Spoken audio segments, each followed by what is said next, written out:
नेताजी सुभाष चंद्र बोस की जिंदगी से जुड़ा सबसे बड़ा राज सामने आ चुका है। 1954 में भारत आ गए और भारत में अयोध्या के आसपास बिजनौर इत्यादि क्षेत्र के अंदर वो गुमनामी बाबा के नाते से रहे। सीधे डायरेक्ट क्वेश्चन आप नहीं कर सकते, वो छुप करके नहीं रहते थे, उनका मन था ऐसे रहने। Old photographs of Netaji Subhash Chandra Bose's family were found among the belongings of Faizabad's Gumnami Baba. Faizabad के गुमनामी बाबा का 26वां बक्सा खुला जो नेताजी के इस्तेमाल करने वाली रोलेक्स घड़ी हुआ करती थी वो यहाँ पर मिली है और उसमें से ऐसी चीजें मिली जिससे ये आशंका और मजबूत हो जाती कि कहीं ऐसा तो नहीं कि गुमनामी बाबा ही नेताजी थे। क्या वजह है कि जो नेताजी जिन घड़ियों को इस्तेमाल करते थे वही घड़ियाँ गुमनामी बाबा के पास से मिल रही हैं।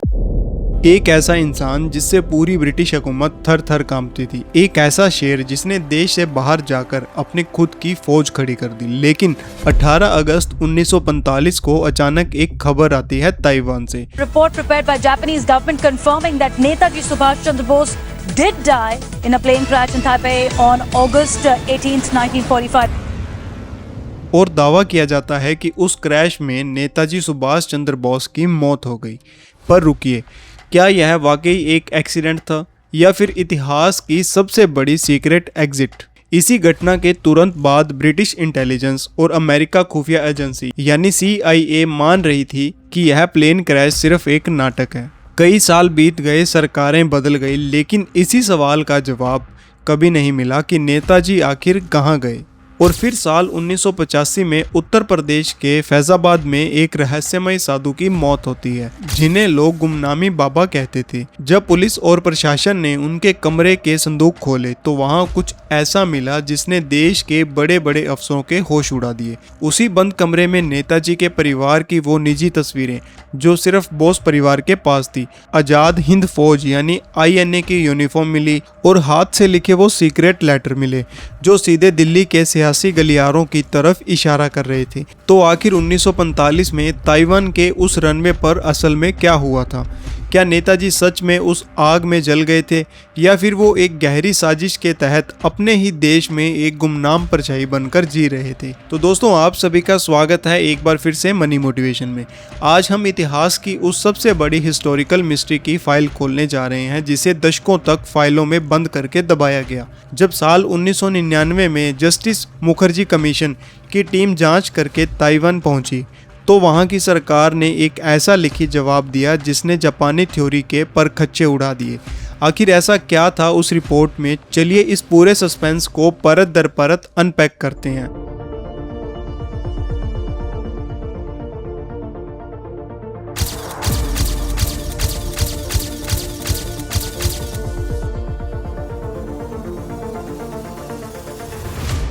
तो दोस्तों, इस कहानी का असली सस्पेंस शुरू होता है सेकंड वर्ल्ड वॉर से। सेकंड वर्ल्ड वॉर के आखिरी दिनों से नेताजी जानते थे कि जापान युद्ध हार रहा है। अगर वो अंग्रेजों के हाथ लग जाते तो उन्हें सीधा फांसी तय थी।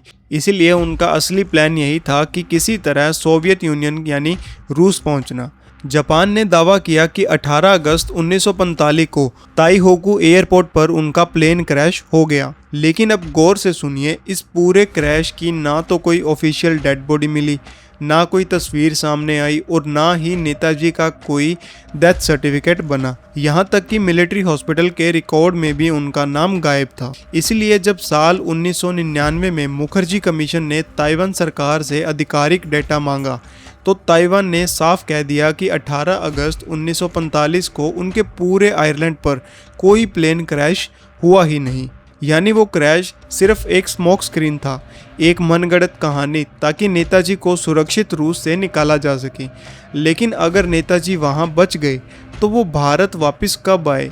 यहीं पर इस कहानी का सबसे बड़ा डार्क चैप्टर शुरू होता है गुमनामी बाबा का रहस्य से। 1970 के दशक में उत्तर प्रदेश के फैजाबाद में एक अजीब साधु रहने आते हैं। वो कभी किसी के सामने नहीं आते, सिर्फ पर्दे के पीछे से बात करते थे। हैरानी की बात यह थी कि उनसे छुपकर मिलने आने वाले लोग में आज़ाद हिंद फौज के बड़े बड़े पुराने क्रांतिकारी और खुफिया ब्यूरो के रिटायर्ड अफसर शामिल थे। वो लोग जब भी कमरे में जाते तो इन बाबा के पैरों में गिरकर रोने लगते थे। 16 सितंबर 1985 को जब गुमनामी बाबा की मौत हुई तो कोर्ट के आदेश पर उनके सामान की इन्वेस्टिगेशन करवाई गई और जब इन्वेस्टिगेशन पूरी हुई तो उनमें से मिली लिस्ट ने पूरे देश के होश उड़ा दिए और सबको हिलाकर रख दिया। एक साधु के कमरे में नेताजी सुभाष चंद्र बोस के चश्मे जैसा हूबहू दिखने वाला गोल चश्मा मिला। जर्मनी और जापान के बने हुए बेहद महंगे दूरबीन मिलते हैं और सबसे चौंकाने वाली बात, नेताजी के बड़े भाई शरद चंद्र बोस के हाथ से लिखे हुए वो लेटर जो उन्होंने सीधे नेताजी को लिखे थे वो भी उनके पास से मिलते हैं। जब इस सारे सामान की फोरेंसिक जांच करवाई गई तो हैंडराइटिंग एक्सपर्ट्स ने दावा किया कि गुमनामी बाबा के नोट्स और नेताजी की हैंडराइटिंग 100% मैच करती है। लेकिन अगर सबूत इतने साफ थे तो फिर सरकार ने इन्हें आधिकारिक तौर पर नेताजी क्यों नहीं माना? साल 2013 में उत्तर प्रदेश सरकार द्वारा बनाए गए जस्टिस